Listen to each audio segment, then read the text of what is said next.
You'd think high performance and success would make anyone happy, wouldn't you? Well, it doesn't.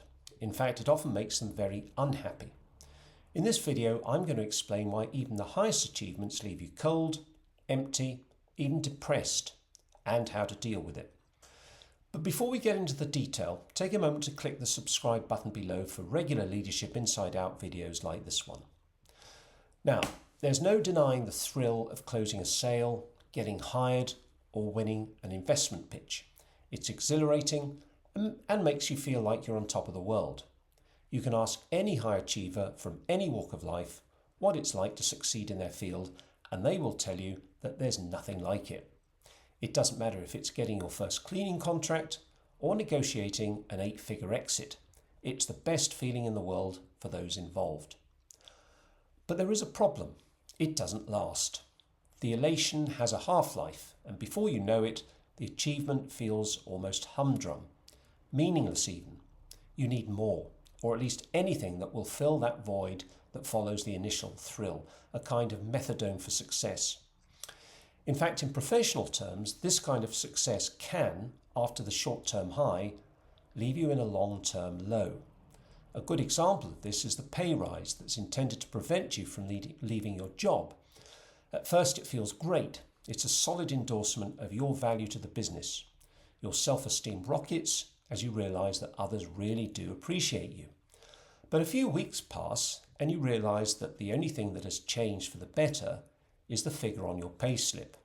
Sure, it's nice to have more, but you've noticed the workload has increased since the rise and you can't really say no to it.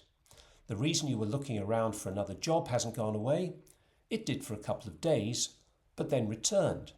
Now it's worse because if you do change job, you'll probably have to take a pay cut. Elite athletes experience a similar syndrome, up to 50% suffering from poor mental health. An unfortunate example of this is Victoria Pendleton, the British gold medal winning Olympic cyclist, who said, "People think it's hard when you lose, but it's almost easier to come second because you have something to aim for when you finish. When you win, you suddenly feel lost." That heavy sense of emptiness that can follow on from a huge achievement has been called summit syndrome, when reaching the summit isn't all it's cracked up to be. Let's explore why it happens and then what we can do to avoid it. The reason behind it is actually very simple. It's all about presence. Not presence as in charisma, charm and magnetism, but about being present, alert, aware, conscious of the present moment.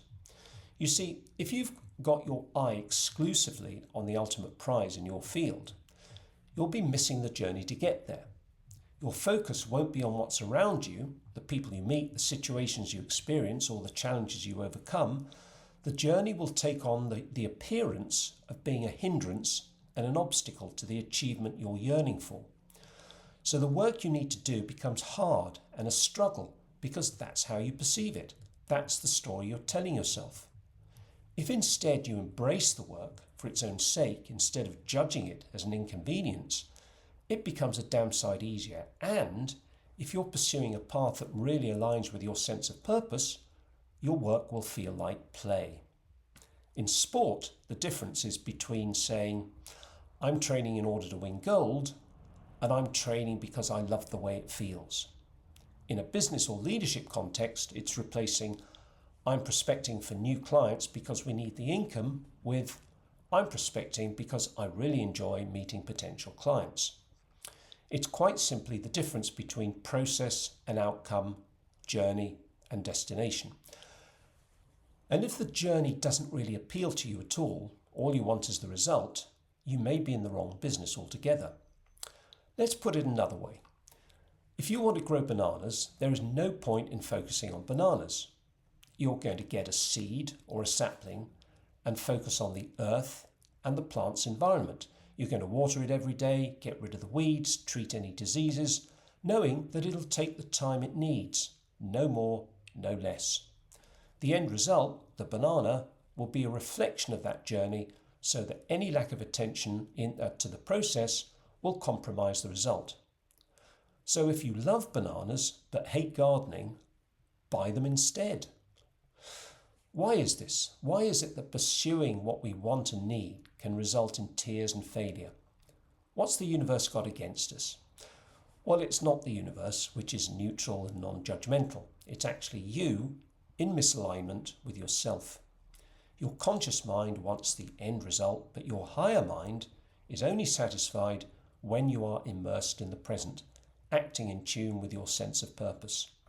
This is the real meaning of integrity, by the way. So if you spend your time fighting whatever seems to be in between you and your goal, you'll be living in a near permanent state of frustration and anger. You'll create a story that nothing comes easily, that one obstacle follows another, and that you just have to put your head down and power through. And because that's what you believe, that's exactly how it will be. No surprise then that any eventual success feels like a Pyrrhic victory, an anticlimax with a sense of emptiness, even though you've won. The thing is, and this is so important, there is nothing to achieve. There is no place to go. There's nothing to win. You've already arrived. This is it, right here, right now. The beauty of connecting with the now moment is that you begin to realize that every second is an outcome, a victory, and a unique success. But you have to connect with it and leave the future, which doesn't exist, by the way, to look after itself. That doesn't mean you don't have plans, strategies, aspirations, dreams and goals, but these are preferences, not demands, knowing that something even better might emerge.